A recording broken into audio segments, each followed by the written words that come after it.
ఈసారి తెలంగాణలో ఎట్లయినా బాగా అయ్యాలని బాగా తనలాడుతున్నారు కమలనాథులు. మొన్నటి అసెంబ్లీ ఎన్నికల్లో ఉత్తర తెలంగాణకెళ్ళి బాగా సీట్లు వచ్చేవరకలా అటు దిక్కే బాగా నజరు పెట్టిరు. అందుకే లోక్సభ ఎన్నికల శంకరావం సభ లెక్క ఆదిలాబాద్ లోనే మోడీ సార్ తోటి పెద్ద సభ పెడుతున్నారు. ఈ నెల 4 తారీఖు నాడు మోడీ సార్ ఆదిలాబాద్ లో పెడుతున్న ఆ సభకు వస్తున్నాడు. ఇట్లనే ఎన్నికలు ఉన్నాయి కాబట్టి 4-5 అభివృద్ధి పనులకు శంకుబండ వాతే కార్యం ముంగటేసుకున్నారు. ఇక ఆదిలాబాద్ లో ఎన్నటి సందో పెండింగ్ ఉన్న పనులకు సార్ కొబ్బరికాయ కొట్టి సభకు పోయిన శివుల చక్కెర పోసేటని మాటలు చెప్పబోతున్నాడట.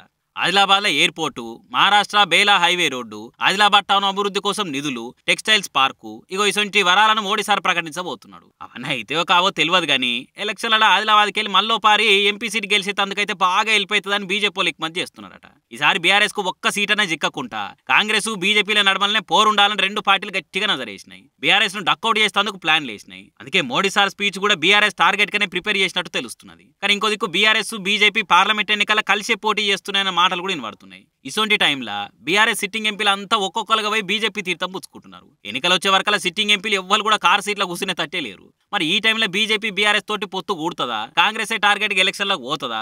ఈ సంగతి అయితే కొన్నొద్దులైతే తెలుస్తుంది.